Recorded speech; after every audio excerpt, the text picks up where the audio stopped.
YouTube, welcome or welcome back. How are we? I hope you are well.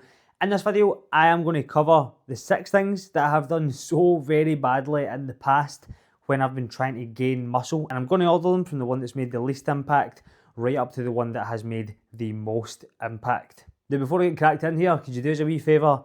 Subscribe to the channel if you haven't done already and drop a wee like in the video, please. It goes a very, very long way. Coming in at number 6, I drank a lot at the weekends. Now, I've actually put this as the one that made the least impact because you can actually still make a decent whack of progress even if you are drinking each weekend, but it is going to massively slow things down. There's no two ways about it. Unfortunately, alcohol literally reverses muscle growth, right? It has got so many bad effects, it is unbelievable. It impacts your recovery, it damages your gut, it takes days to recover, takes your body actual days to recover. As much as you might feel like you can kind of get up the next day, realistically, it's going to take your body a good few days to recover from drinking a lot of alcohol in one go. And that's something I used to do all the time. And I just used to go out and I would drink every single weekend, to be honest. It's not something that by the way, that I regret doing. It's just something that I done that slowed down my progress at the time. And obviously I drink a hell of a lot less now. And to be honest, that's not even the reason I do that. I just don't really like it as much. Like, I'll have a few drinks here and there, and that's pretty much it. Because it's a low mood, it'll demotivate you a lot, and it'll basically just chuck your whole fucking routine off. So I basically spent Tuesday, Wednesday, Thursday, like basically clawing back the damage that I'd done to my progress over the weekend, and you just end up in this kind of like horrible, shitty cycle that, let's be honest, nobody fucking wants to be in, where you're just basically clawing back damage that you've done over the weekend through the week, and then you're just starting that again. Friday comes on the bevy, and Saturday that's essentially what I've done. So alcohol and drinking far too much every weekend comes in at number 6. Coming in at number 5, I had no program whatsoever. Like I didn't follow anything in the gym. I literally just went into the gym and winged it. I done whatever the fuck I wanted to do at the time, whatever I felt like on the day. I jumped on and off machines. Sometimes I would maybe stick to some kind of structure where I done chest and arms basically all the time. My legs get done about once a month. Not going to lie, for years and years, for I was like 16, 17, all the way up to I was like probably like 24. Honestly, and then once I started training properly, I was like, oh shit, like my legs are actually growing. So having no structure to my training, that's a big issue. It literally makes it impossible to progress, right? You obviously, if you're not measuring anything, you're not tracking anything, it's impossible to progress that. Just the same as if you were tracking spend, right? So think about it in relation to how maybe an accountant or something would track the bookkeeping, right, for a company. How are they going to know if they are actually progressing? Are they making more sales? Are they making more turnover per year? If they're not tracking anything, it's the exact same application, right? The exact same applies with your weight training. Okay, so I would say at the very, very least, I should have been tracking like my compound lifts, even just taking some notes in my phone, like for example your bench press, rows, pulls, stuff like that, your big compound movers. And if I had even been tracking some of those, I would have made so much more progress. But I never. I just went in and I just winged it. I didn't follow anything and I jumped on and off machines. Coming in at number 4, poor quality food, right? My diet was shit. Okay, it was literally dog shit. Not to mention the fact that I ended up in a bit of a bad relationship with food between the age of kind of like 19, 20, 21. And I would essentially like binge restrict so I would end up like eating very, very little food, and then that would cause me to overeat. But just overall, even when I was on plan, the actual quality of my diet was pretty shocking, right? It was pretty poor. Like I didn't eat any fruit, I didn't eat any veg. I maybe ate some decent forms of protein. If I was tracking, maybe let's say like around 100 grams a day of protein, something like that. No great anyway, nowhere near enough to the fact that I was actually, most weeks I was actually consistently weight training 4 times a week. Sometimes it was 3, just because of the messy weekends.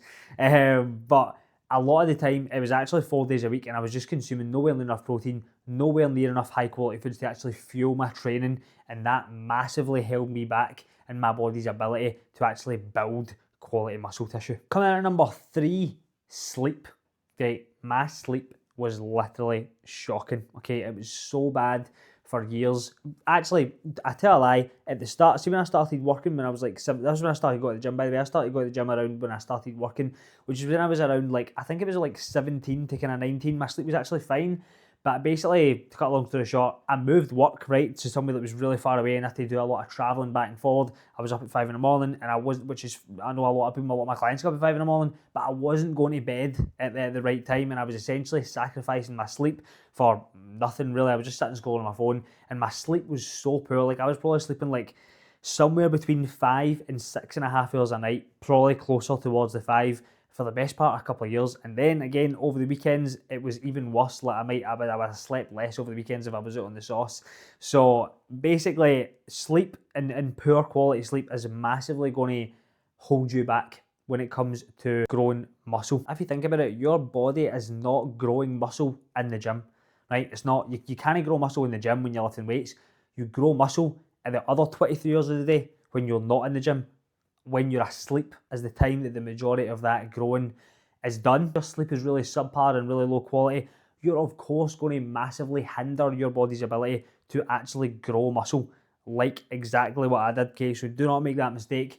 Now my sleep's pretty good. I sleep for almost consistently 7 hours a night, right? For the most part. By the way, I know if you get young kids, that's maybe going to not quite be the same for you. So you can take what I'm saying with a pinch of salt. But realistically, other than that, you should just say, oh, I've not got time, I'm too busy. Just adjust your schedule. It's probably a prioritization issue.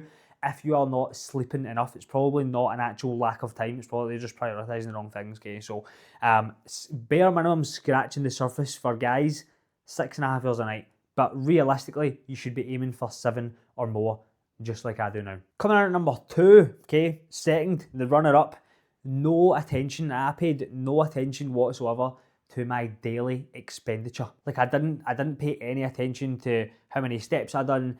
Sometimes I would do cardio, maybe if in the run up to a holiday, but it was very unstructured, all over the place. Didn't even go like a simple walk during the day. Like the amount of benefits whereas now I walk every single day, right outside. Circadian rhythm, it helps digestion, it improves your mood. It helps your sleep. It literally helps so many things. It's unbelievable. Blood flow, recovery, everything is so unbelievable. The amount of benefits that you will get literally just from adding in like a half an hour walk each day. And that's actually more or less what I done first.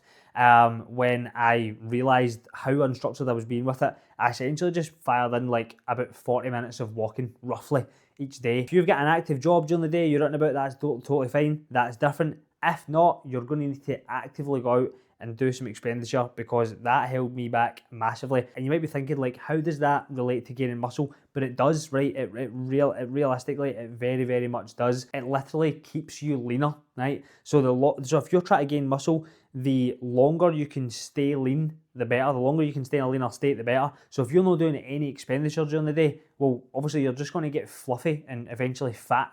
So it actually helps the longevity of if you're in maybe like a gaining phase, you're trying to really actively try to build some muscle, staying active during the day, plus like digestion, massive as well, right? Massive. You can only eat what you can digest, and walking helps massively with that as well. So it actually does kind of, I'll say indirectly, basically directly, actually affects the amount of muscle that your body can grow and put on over a period of time. Coming in first, right, at number 1, I ate far too much, right? I basically done the classic dirty bulk and I just ate far too much food for my own good. My body couldn't handle it and I was like, all right, okay, this is me. I'm going to lock in. I'm going to fucking put some muscle on over the next like 5-6 months.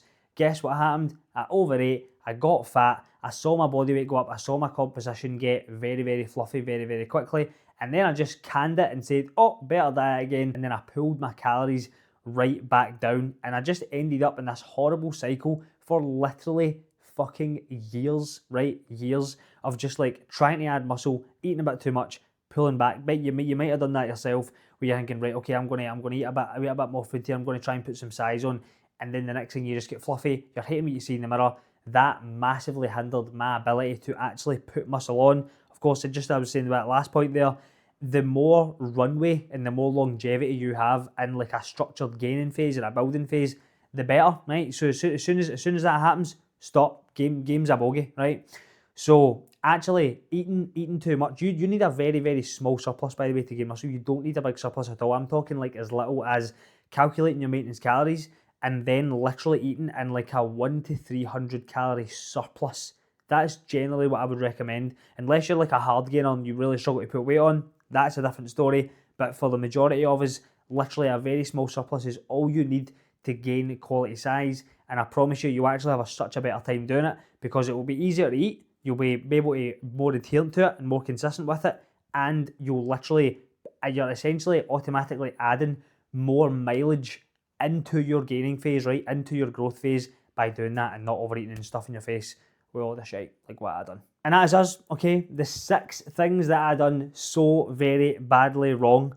Just to recap, I drank a lot of the weekends. I had no program. I didn't follow any kind of training structure. I ate extremely poor quality food and not enough protein. I had very poor sleep and poor quality sleep for a good few years in a row. I paid no attention to daily expenditure levels whatsoever. And when I was trying to enter into an actual structured growth phase, I ate far too much too quickly, went in with the Dalton Book approach, lasted about 2 months max, and then canned it. And I was back to square one. So if you've watched this far, thank you very much. I'll ask again very, very nicely. Dropping a wee like on the video helps a lot. Sub to the channel if you haven't done so already. More content coming your way as usual. And I'll catch you in the next one.